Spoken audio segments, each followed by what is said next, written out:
नमस्कार, गोष्टीची स्टोरीमध्ये आपलं स्वागत आहे। 13 जानेवारी 2025 ते 26 फेब्रुवारी 2025 या काळात सनातन धर्मातील सगळ्यात मोठा मेळा म्हणजे महाकुंभ मेळा साजरा होत आहे। 144 वर्षांनंतर हा अमृत योग आला आहे। कुंभमेळ्यासाठी सगळ्या जगातून सनातनी लोक इथे येतात आणि पवित्र अशा नदीत स्नान करतात।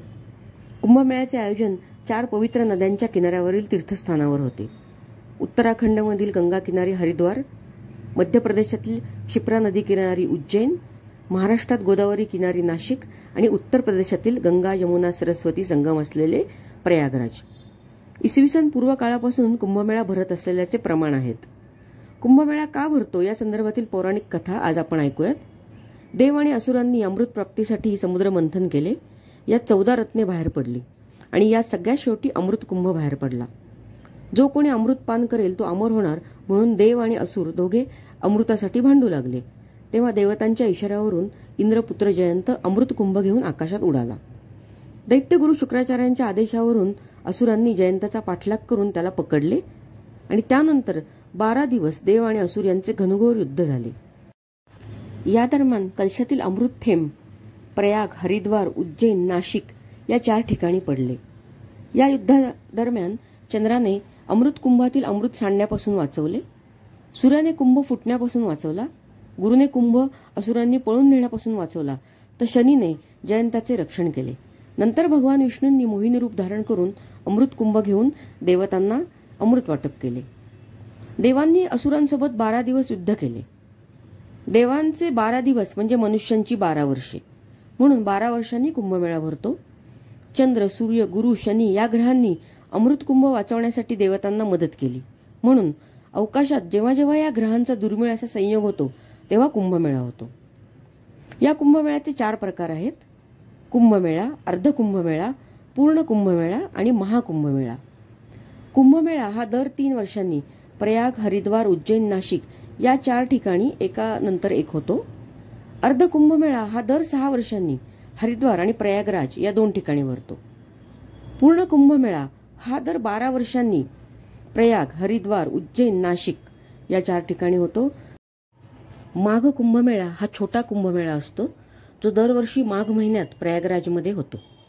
महाकुंभमेळा हा 12 पूर्ण कुंभमेळे झाल्यानंतर म्हणजे 144 वर्षांनी फक्त प्रयागराजमध्ये होतो। यावर्षी म्हणजे 13 जानेवारी ते 26 फेब्रुवारी 2025 मध्ये प्रयागराजमध्ये 144 वर्षांनी होणारा महाकुंभमेळा आहे। अतिशय दुर्लभ असा हा योग आहे। यासाठी देश विदेशामधून साधू, संत, ऋषी आणि सनातनी लोक येत आहेत।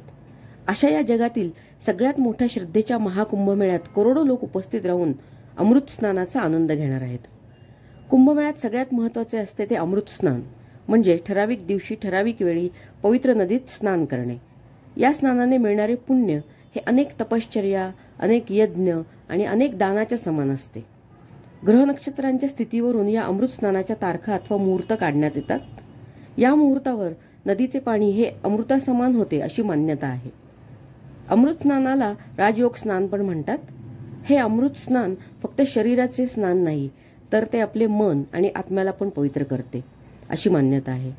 या स्नानादरम्यान वेगवेगळ्या आखाड्यांचे साधू, ऋषी, महंत, वेगवेगळ्या पीठांचे प्रमुख आणि महामंडलेश्वर उपस्थित असतात। अमृत स्नानाआधी सगळ्या साधू संतांच्या आखाड्यांच्या भव्य शोभायात्रा निघतात, ज्यात साधू संत पारंपरिक शस्त्रे, ध्वज, हत्ती, घोडे, रथ यासहित सहभागी होतात। सगळ्यात आधी नागा साधू जे निर्वस्त्र असतात त्यांचे स्नान होते आणि त्यानंतर मोठे मोठे साधू संत महामंडलेश्वर स्नान करतात आणि नंतर सर्वसाधारण श्रद्धाळू लोक स्नान करतात। करोडो लोक यात सहभागी होऊन गंगा नदीत पवित्र स्नान करतात। यावर्षी हा महाकुंभ योग 144 वर्षांनी आलेला आहे। यानंतर हा योग 144 वर्षांनी म्हणजे 2169 साली होणार आहे। म्हणून ज्यांना ज्यांना याचा लाभ घेता येणार आहे त्यांनी जरूर घ्यावा, नाहीतर अमृत स्नानाच्या ज्या तारखा आहेत त्या तारखांना आपण आपल्या घरी आपल्या आंघोळीच्या पाण्यात जरी गंगेच्या पाण्याचे थेंब टाकून स्नान केले तरी चांगले। भाव तिथे देव।